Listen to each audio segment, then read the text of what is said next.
This is For the Governed, a podcast series brought to you by Athalonz. Here are your hosts, Tim Markison and Ron Cates. Welcome to another exciting Athalonz blog. I'm Ron Cates. With me is the CEO and founder of Athalonz, Tim Markison. Today we're going to talk about weight management, weight control. You've titled the blog on this one, My Yo-Yo Weight. Yes. That makes me ask, well, how much does your yo-yo weigh? It varies between 150 pounds and 250 pounds. Of course, the yo-yo is referring to my personal weight. That is that's a huge difference. Yeah. So when did this all start to spiral out of control? Yeah. So when I graduated high school, I weighed 150 pounds. By the time I graduated college 5 years later, I weighed 235 pounds. So it was a lot transpired, and we've talked about in that some other blogs, but the stress of school, stopping to play baseball, the stress of my daughter's health condition, couple that with an eating disorder, and ballooned up to 235 pounds, and then got down back to 150 pounds 2 years later when my second daughter was born, and then it's pretty much yo-yoed quite a bit over the time, and so it stems from. Well, let me stop you and ask you this: does it still yo-yo now today? Yes, yeah, right. But the weight swings are getting less and less as I work more and more through my personal issues with the eating disorder and the abuse issues and dealing with those that happened to me as a child. And then also, looking at different techniques and looking at different ways I view myself. All right. So starting with the obvious is when it starts to balloon up, what's going on? What happens?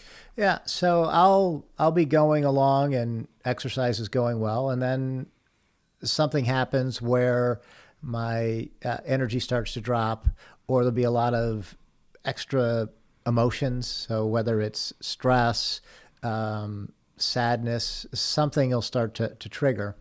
And I stuff my emotions with food. So it gets to a point where the urge to stuff my emotions through food exceeds my ability to resist that urge. And then I give in, and then I eat, and then I feel bad about myself for eating, and I just create this negative spiral. So the negative feelings about myself increase. So that creates more emotion that I want to stuff with food. And I just create this negative spiral. And then I get to the point where, well, if I can't go do a good workout, I might as well not do anything. And then I eat more, and so I create this negative spiral.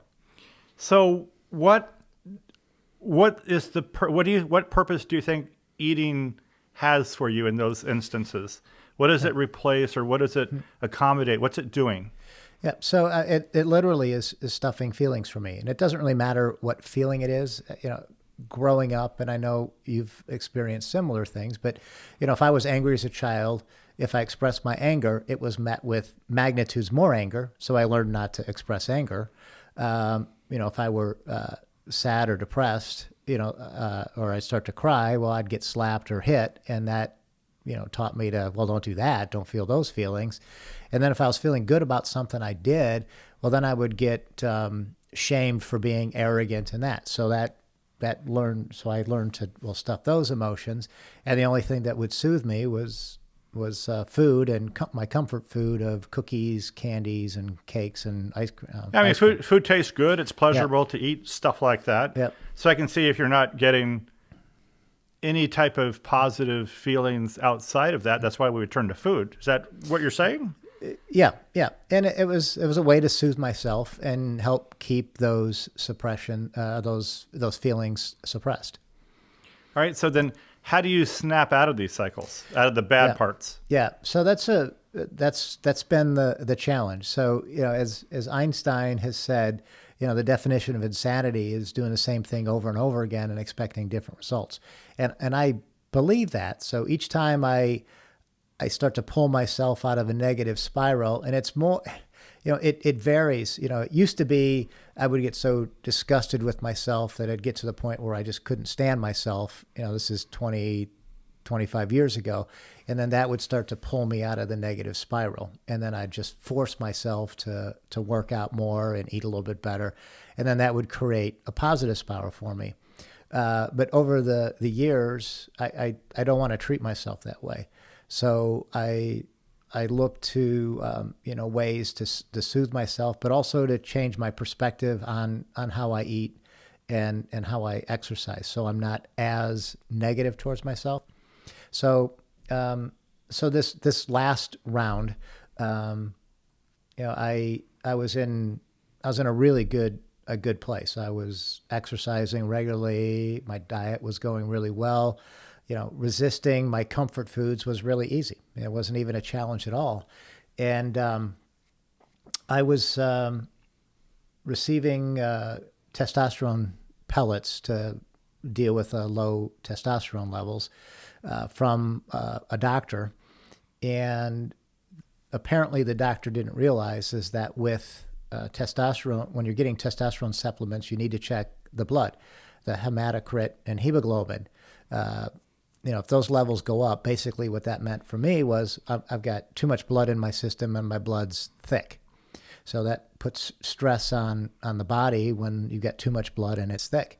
So I started having, my blood pressure was going up, my energy was going down, all symptoms of too much and too thick blood in the system as a result of the testosterone.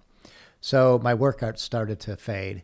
And then I started to have TIAs, some brain issues. They're like mini strokes, but they don't cause damage. So I'd have vision issues. I would lose a bit of time, and I started having these. And then with that, then they would start to trigger like severe migraine headaches for me. So I went from really working out well. I was running half marathons. I was lifting weights really well. And here I am thinking I'm doing all the right things for myself with all the testosterone supplement to keep, me as healthy as I can. And had it gone on like that, it would have killed me. So what do you do, knowing everything that you know about what triggers you and about your health? What's your plan going forward to stay more stable? You don't eat sweets. You don't eat ice. I've tried to get you to buy desserts and both of us eat them, and that never happens. I have to eat both. So what are you going to do going forward to keep the cycle under control? Yeah, so that's a great question. I'm still searching for answers. Right now I'm back in a good positive spiral. My exercise is going well. And more importantly, all those issues I was having with my blood is now under control. All my hematocrit hemoglobin levels, those are in normal range. My blood pressure's back down to 120, 125 over 70, so right where it's supposed to be. So that's helping.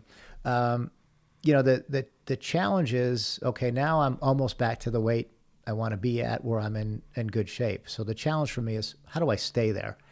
And I'm working on shifting my energy towards my workouts. As a competitive athlete, I always had this notion that my workouts had to continually get better. Or if I didn't have a better workout, then it wasn't a good workout. And I know objectively that that's not a good standard. As athletes, we peak and valley, and we need rest to recover. But subjectively, it's like, no, I got to get better. I got to keep getting better.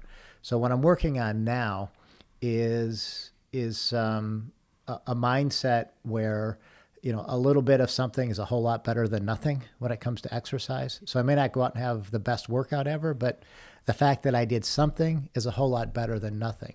And I'm hoping that as my energy ebbs and flows with respect to working out, that mentality will help keep me stay more consistent with the exercising. And for me, the exercising is very much tied into eating healthy. So if I'm working out regularly, it really helps with the eating healthy. Yeah, I think when things are going well, right? Like, hey, I'm getting fitter, so now I'm not going to eat that. I'm not going to have that milkshake tonight because I just rode my bike for 45 minutes. But if 2 weeks go by and there's no workout, what difference is it going to make? And then I get back into that, you're a terrible person anyway, so you might as well gain weight because you're so weak, and it just all spirals.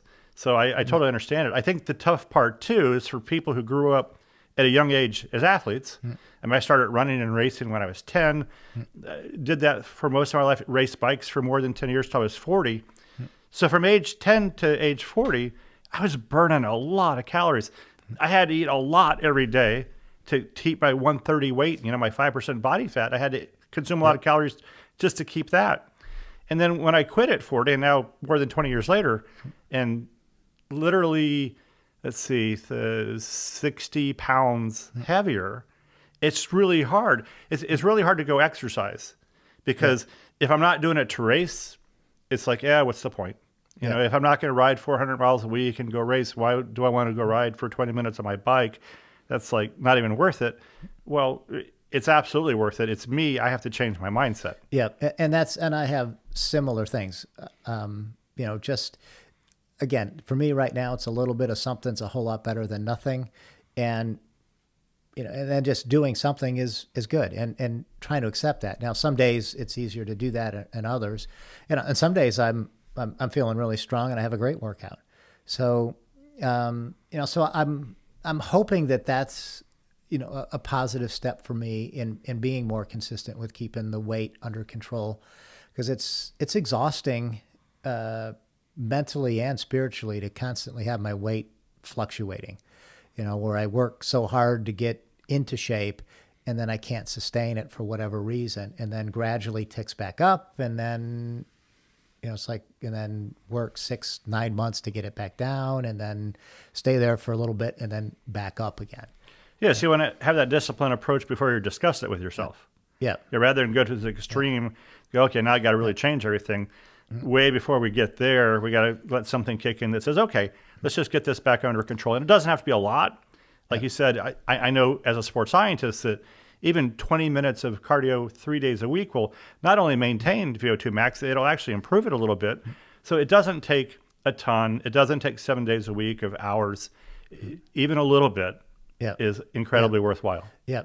And the other thing I've noticed, well, now I'm 59, when my discipline with eating was failing, so I was eating more fast food, I would sneak in a dessert now and then. And I have, when it comes to the sweets, I have zero control. There's no such thing as eating a cookie. I eat the box of cookies. There's no such thing as, having a piece of candy. It's like, no, I eat the whole bag. So even if I only do that infrequently, it's still negative. But what was interesting... So you can't have just one Milk Dud or one Oreo. No, it's all or nothing. So, but during this time, so it took about 1.5 years to add 30 pounds. So it wasn't like and all of a sudden it just all came back on. So it was kind of a gradual negative spiral for me with respect to the weight. But during that time, my wife is a physician, so she was actually the one who figured out what was going on with me. She was still in medical school at the time, but figured out why I was having those TIAs and the blood pressure issues. It was because of the testosterone and the hemoglobin and hematocrit. So she tests my blood regularly. And as the negative spiral progressed, my health rapidly deteriorated. My cholesterol was up to the point where it was starting to get to dangerous levels. All the diabetes markers were going up to the point where I was getting close to triggering, becoming a diabetic. And a couple of other markers were, with respect to the kidney function, all these things were starting to deteriorate rapidly.